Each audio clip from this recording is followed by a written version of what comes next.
皆さんこんにちは、まなみです。今回はボビー・ブラウンのクッションファンデーションを比較していきたいんですけど、こちらのインテンシブスキンセラムクッションファンデーション SPF40PA4+とウェイトレススキンクッションファンデーション SPF40PA3+を比較していこうと思います。まずこちらから商品説明を読んでみますが、7色展開になっていて、私はライトを購入しました。ただこの色が日本でよく売られているクッションファンデーションの標準色ぐらいかなって感じたので、私はそれより少しだけ明るいトーンのものを使うことが多いんですけど、エクストラライトっていうカラーでも良かったのかなと思っています。で、カバー力がシアーからライト、ナチュラルグローの仕上がり、12時間色くすみがなくよれず毛穴落ちもしないノーマルから乾燥肌の傾きと書いてあります。ブランドを代表する濃密美容液ファンデーションシリーズより登場したクッションタイプ。昔はパッケージが丸かったんですけど、最近変わったみたいで、こういう四角っぽい形になっています。薄膜なのと張りが出るんですが、これね、あんまり調べない方が良かったなと思ったんですけど、冬虫夏草竹エキスとかジンセンとか保湿してくれる成分が入っていて、みずみずしいツヤと透明感、張り感をアップしてくれます。バンブーエキスが入っていて肌を落ち着かせてくれて、空気中のチリホコリ、大気汚染、ブルーライトからブロック、コラーゲン生成を促し、エイジングサインを防ぎますと書いてあります。こちらのウェイトレススキンクッションファンデーションはナチュラルマットなクッションファンデーションでミディアムカバレッジと書いてあります。こちらもよれない、色くすみしない、毛穴落ちしない、つけたての美しさが12時間続くロングラスティング、乾燥や肌の突っ張りを感じないナチュラルマットフィニッシュでセカンドスキンのような軽いつけ心地になっています。で、酸化塩フリーです。過剰な皮脂を吸着してくれて潤いとの両立を実現と書いてあります。こちらは5色展開で私はライトを購入しました。あと一緒に使っていったパウダーもボビー・ブラウンなんですが、リュクスラディアンスルースパウダーという名前で3色展開になっていて、私は02番のヌードグローを購入しました。3種類の微粒子マイカで構成されていて、ツヤ感とマット感の絶妙なバランスの仕上がりになります。粉っぽさゼロの柔らかくクリーミーなテクスチャーで、プライマーとファンデーションのツヤを損なうことなく肌表面を均一に滑らかに整え、ファンデーションの持ちを高めます。で、ヒアルロン酸も入っていたりとか、あとロングウェアパウダーも入っているので、過剰な皮脂を吸着し、つけている間中快適にって書いてありますね。このパウダーは鏡がついているんですよ。なので塗るときにすごく楽だなって感じました。まず色をお見せしますと、こちらがセラムの方で、下がウェイトレスです。今のライティングだと見づらいと思うんですが、パッと見るとセラムの方が明るく見えます。ただ、ナチュラルな仕上がりだからなのか、自分の肌の色がよく見える仕上がりなので、こちらの方が暗く見えるんですよ。で、下の方が仕上がりを明るく見えるっていう不思議な結果になりました。スキンセラムの方がもっとカバーされるようなファンデーションだったら、しっかりこの通り、こちらの方が明るく見えて、こちらの方が少し暗く見えるっていう感じだと思うんですけど、こちらの方が肌に塗った時は明るかったです。で、スキンセラムというのでカバー力はほぼないのかなと思ったんですけど、意外とカバーしてくれます。ただ全然高くはないんですが、ニキビの赤みとかもある程度隠れました。ただ、ウェイトレスの方がカバー力は高いです。パウダーなんですけど、中がメッシュになってるので、一度にあまり取れないんですね。しかも粉もしっとり系で、さらっとしすぎない感じのパウダーなので、冬に使うのにぴったりなしっとり系のパウダーです。で、ここに塗りましたが、ちょっと明るくなるかなぐらいで、肌に塗った時は明るすぎなくて、とっても使いやすいカラーだと思います。で、匂いなんですけど、スキンセラムはとてもいい、オーガニック系のクッションファンデーションによくある香りです。ウェイトレスの方も似ている香りなのと、パウダーはなんか香りが少しある気がします。でもそんなに強くはないです。ということで、ここからは塗ってるところをご覧いただきますが、毛穴やニキビをアップでお見せしていきますので、苦手な方はご注意ください。それでは日焼け止めから塗っていきます。スキン104のヒアルシカウォーターフィットサンセラム SPF50+、PA4+です。で、この日焼け止めを塗り終えたら少しだけ時間を空けてファンデーションを塗っていきます。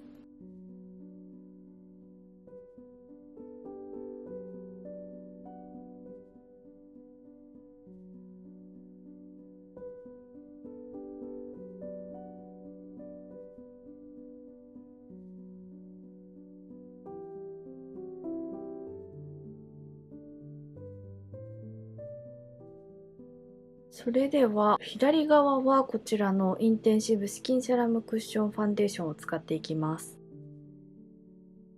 結構ファンデーションが取れてしまったので、しっかりとなじませていきます。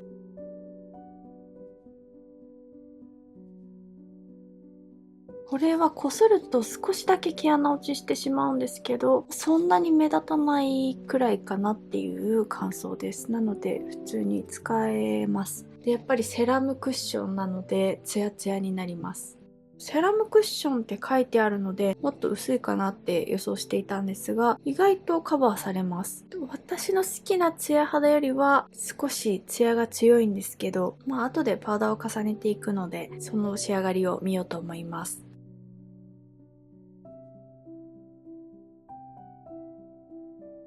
左側にファンデーションを塗り終えました。おでこはこのような感じで影を作るんですけど、結構カバーされていますよね。おでこくらいの赤みとか黒ずみであれば、しっかりめにカバーされているなと感じました。頬は赤みが強いので、赤みが透けているのがわかるかと思います。ただ、黒ずみはほぼ隠れているので、仕上がりはまあ綺麗です。ただ、ツヤツヤなので、光が反射して毛穴が丸分かりっていう感じなんですけど、私の肌だと単体では使えなくて、パウダーは必須かなっていう感想です。本当にツヤツヤな仕上がりです。で、ニキビもこのくらい隠れたので、意外としっかりめに隠れます。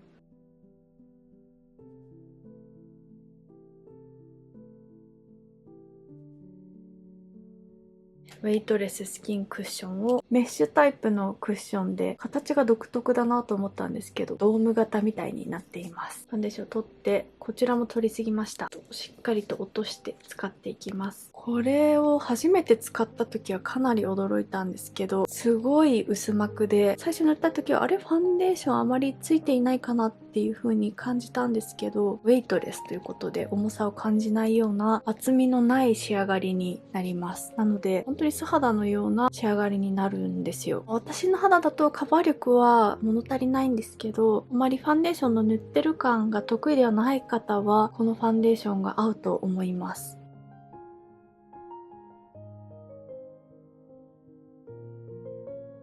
毛穴がすごい隠しやすいとかはなくて、しっかりと重ねていかないといけないんですけど、こすってもそんなに毛穴落ちはないので、塗りやすいといえば塗りやすいです。ただ1回で毛穴は隠れないので、手間ではあるんですけど、こんな感じですね。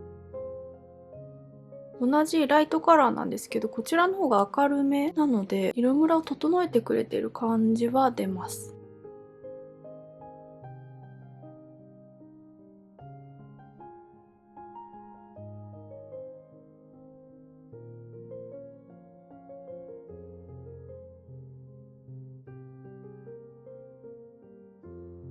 両方とも塗り終えました。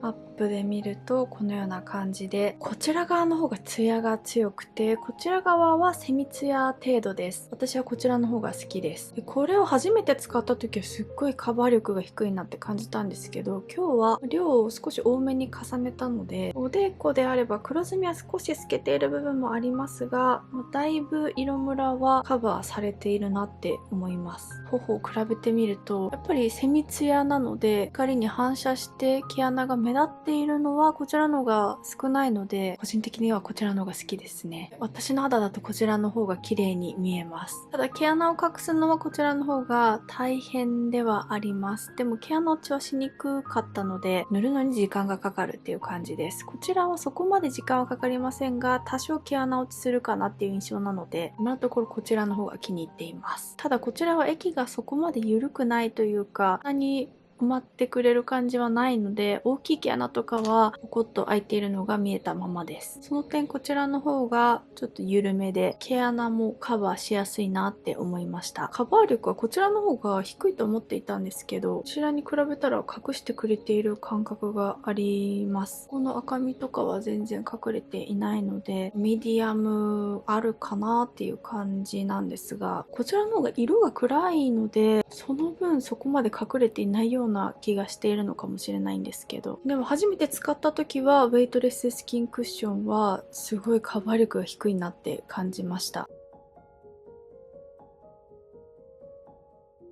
このニキビの赤みを比べると、やはりこちらの方がカバーされているかなっていう気はします。もう少し重ねてみると、こんな感じになります。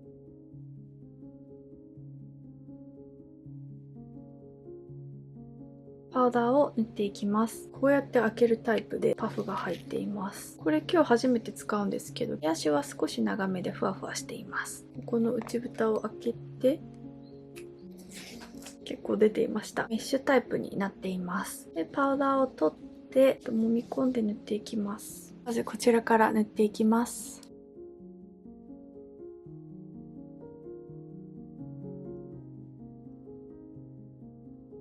塗った直後はマットなんですけど、パサパサしない感じ、マットすぎないパウダーです。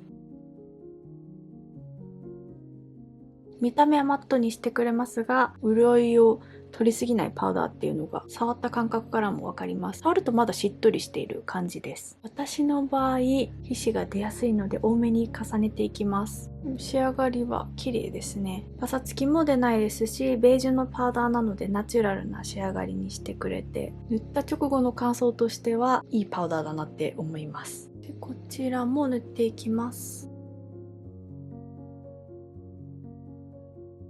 パウダーを塗るとよりこの毛穴が埋まってないのがわかるというか、こちらの方がまだ綺麗かなっていう気がします。こちらは大きい毛穴とかは目立つんですけど、こういう細かい毛穴はそこまで目立たないので、パウダーを塗った時にこちらの方が綺麗かなって思いました。でもここの大きい毛穴とか目立つんですよね。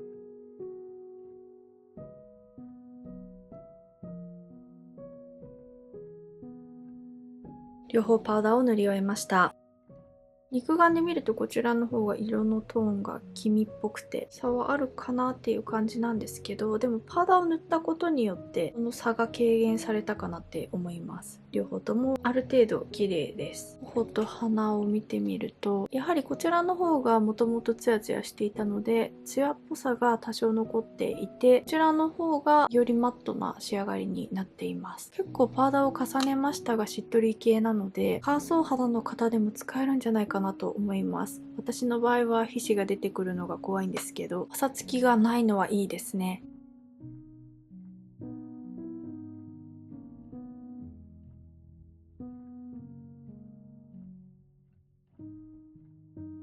今のところ引きで見るとこちらの方が綺麗に見えますが、7時間検証して崩れ方を見ていこうと思います。こちらは3時間後の動画です。おでこはこのような感じで、こちら側のツヤがこの辺りとかが増してきたかなって思います。でもまだ3時間なのでそこまでの変化はないです。こちらはほぼ変化はなくて、で頬と鼻を比べてみると、やはりこちらはツヤっとしてきていますね。この辺りとかも皮脂が出始めている感じがあって、それに比べてこちらはそんなにまだ出てきてはいないので、ウェイトレススキンクッションの方がテカりにくいのかなっていう気がしています。しっとりさらっとしている感じなので、3時間後でもほぼ変化はありません。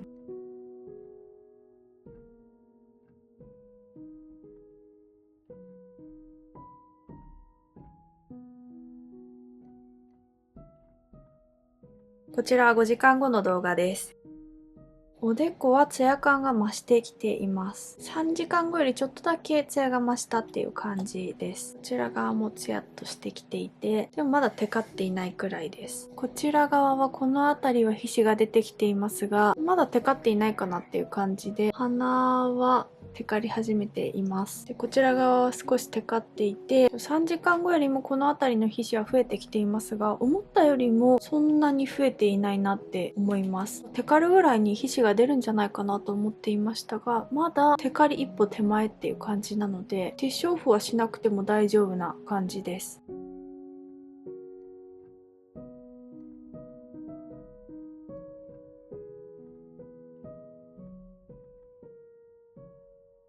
こちらは7時間後の動画です。少し寝てしまっていたんですけど、テカテカにはなっていなくて、この辺りとかは結構皮脂が出てきていますが、まだツヤかなっていう感じです。左右差はなくなっていて、どちらも同じぐらいツヤっとしています。頬と鼻の差もほぼなくなってきました。若干この辺りはこちらの方がテカっているかなと思いますが、こちらも同じぐらいテカり始めています。外側はまだしっとり少しだけサラッとしていて、こちらもですねしっとりサラッとしているので、こちらの方がテカテカになるかと思っていましたが、冬に使った場合はこのぐらいのテカリ感です。ただ鼻は両方ともテカっています。本日はもう少し検証できそうなので、また後で数時間後に撮影しようと思います。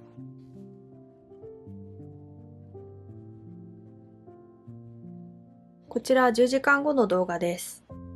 おでこは結構テカってきました。意外とこちら側の方がテカっている気がするんですけど、ほぼ同じように見えますが、肉眼で見た時はテカリはこちら側の方が強いです。頬と鼻はこんな感じで、思ったほどテカテカにはなりませんでしたが、同じぐらいこの辺りは皮脂が出てきています。でもやっぱりこちらの方が皮脂の出ている量は少しだけ多いです。でも塗った時はこちらの方が結構ツヤツヤだったので、こちらの方がテカるんだろうなと思っていましたが、そんなに変わらないっていう結果になりました。ただですね、こちらの顎なんですけど、ちょっとリップがついてしまったみたいで、ここが汚くて申し訳ないんですが、この辺りを見ると少しよれたりしているんですよ。こちら側はそうでもないかなと思ったので、顎はセラムクッションの方が若干よれるかなっていう気がします。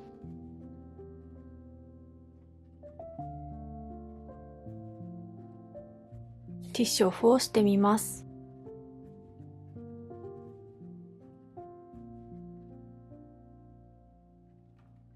おでこはティッシュオフをしたらほぼ元通りになりました。両方とも綺麗です。頬なんですけど、この辺りがよれが気になるんですが、こちらは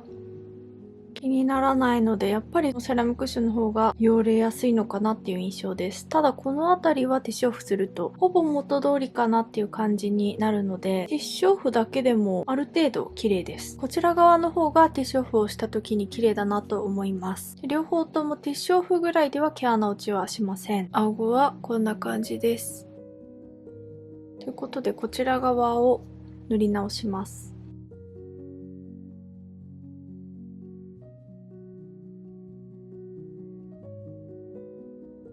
厚塗りになってしまう感じはありますが、すごい汚くなるわけではないですね。直さなくてもいいですし、もしくは直すのであれば一度落とした方が綺麗ではあるかなと思うんですけど、でもこれでも全然外を歩けるくらいではあるかなと思います。重ねたことによってよれは目立たなくなりましたが、近くで見るとやっぱりそんなに綺麗ではないかなって思います。こちら側も塗っていきます。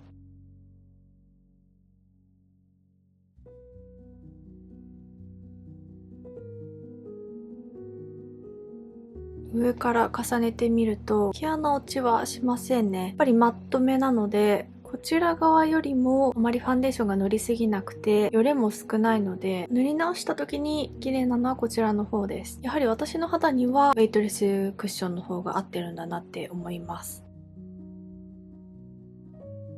ただ塗り直したことによって元通りになるわけではないので、ファンデーションの剥がれ方とかが気にならないのであれば、ティッシュオフだけで皮脂を抑えておくのがいいのかなって思います。それでは日焼け止めから塗っていきます。昨日ファンデーションを塗り直したりした影響で肌が痛くなってしまって赤みが強いんですけど、首との差がすごいですよね。カバーされるか分かりませんが塗っていきます。日焼け止めを塗っているところは2倍速でご覧ください。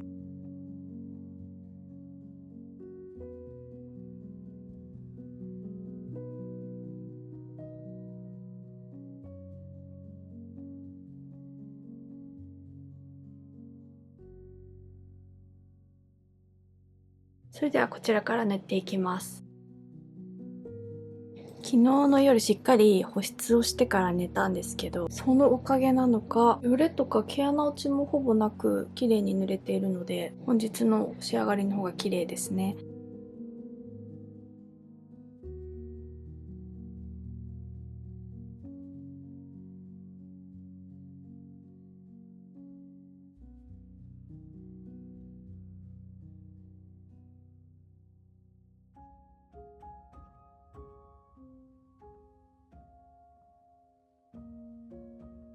やっぱりこちらの方が好きな仕上がりなんですけど、1時間検証の時よりも隠せている気がします。綺麗なツヤ感になる感じで、毛穴が目立ちすぎないので、こちらの方が綺麗な仕上がりだなって思います。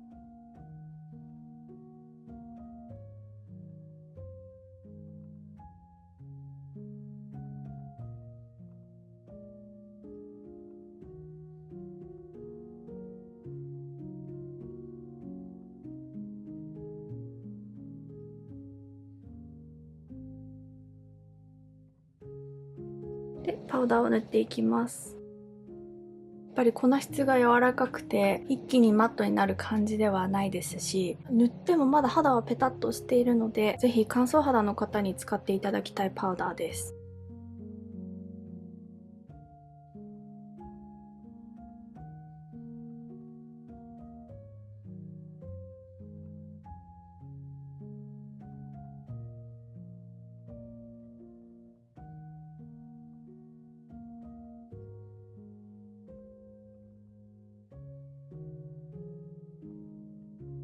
パウダーまで塗り終えました。おでこはこんな感じで、パウダーはそこまで乗っていないので、ツヤが残っています。3回ぐらいパウダーを重ねたんですけど、このようなツヤ感です。触ってもしっとりしているんですが、このまま検証していこうと思います。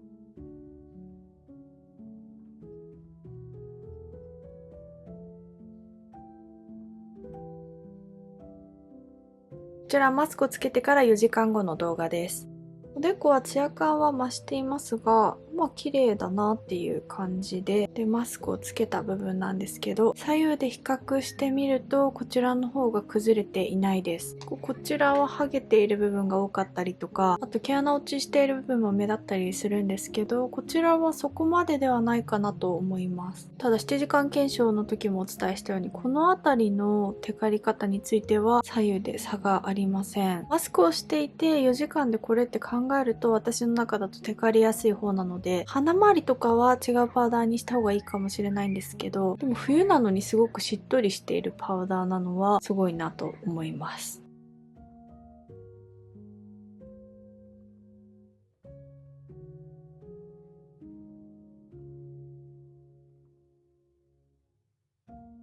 マスクの中はこのような感じで、やはりセラムクッションの方がファンデーションは取れています。